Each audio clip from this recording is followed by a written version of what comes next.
Back in 2008, a little-known Flash game was released across the internet. How it flew under so many radars I'll never know, because Intrusion was a solid action platform which controlled surprisingly well and featured some surprising set pieces and battles, if being a slight on the unpolished side. Come a few years later, with some experience under his belt, the developer released Intrusion 2 as a cheap digital distribution title with a little more polish, a little more finish, and again, the title seemed to drop under the radar. Which is unfortunate as the game is more epic than it has any right to be, with surprising gameplay and level of polish.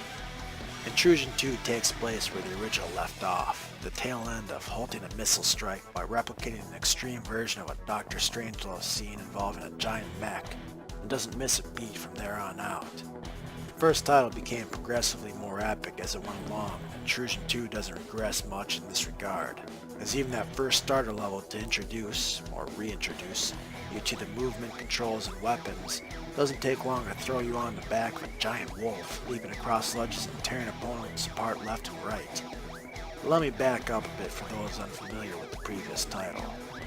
Intrusion 2 begins with you parachuting down as a gigantic missile crashes harmlessly into the distance. You're given no true story or objective other than make your way forward, and standing in your way of that task is a plethora of heavily armed troops, mechs, and robots large and small. You start with nothing but a pistol, of which you have infinite shots and maybe dual wielded with a pickup with limited shots. As the game continues, you discover other familiar weapons such as a fast-fire SMG, laser which shoots through walls and enemies for massive damage, deadly grenade launcher, and the overpowering plasma rifle which functions like a high-powered SMG.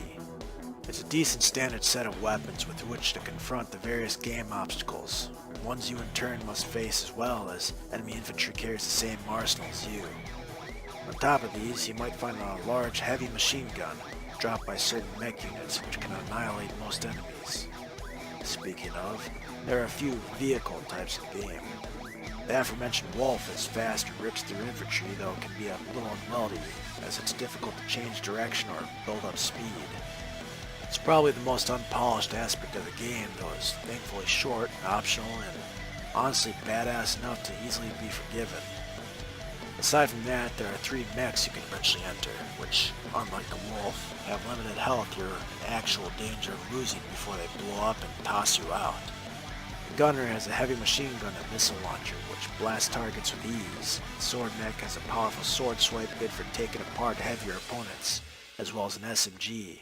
And the Grappler is a sword mech which trades a gun for a grapple arm which can help you navigate the environment or grab and toss crates or even enemies while you slash away with your gigantic sword. There's not much complexity to these vehicles, but they're fun diversions to spice up the levels and give you a rush in a game already dedicated to making you feel like a badass. And to that end, the game performs wonderfully. Enemies aren't the smartest things ever, but they tend toward the ruthless, firing guns, chasing you, even grabbing you in certain robotic cases. They have enough health, do enough damage, and are relentless enough to be a challenge, especially in the case of certain boss fights, but not so much that the game is frustrating or even unfair. On the topic of boss fights, damn. Intrusion 2 does them right. Varied with plenty of attacks and no true lulls, they always are moving, always seem threatening, and they are. On the hardest difficulty, most will have honest challenge, with even the first boss, to say nothing of some of the later ones. They're epic and different, requiring you to stay on your toes and flinching enough from damage so they never feel like raw bullet sponges. These are bosses most action games can only dream of having. Boosting this is the movement. Your character moves simply through the environment, aiming toward your mouse with general left, right, crouch, and jump buttons, which never seem to fight with the player. Everything is impressively well balanced with what the rest of the game throws at you, giving you a decent health pool, but not too much as to be a tank or too little as to be paper, and enough agility to duck and dodge fire while returning your own. This in turn combines with the physics, which allows for canisters, debris, and other odds and ends to pile around and be thrown around and sometimes just get in the way, which can be a fun combo with the sticky bomb canisters you'll occasionally find, which blow into large piles of immobile goo, which can be entertaining watching enemies attempt to move through. Occasionally these physics might get in the way or make things a bit clunky, but by and large they're a fun addition. Combine this with an art style which looks pulled straight out of an old Saturday morning cartoon and a rocking soundtrack which fits the game to a T, you've got a hell of a ride.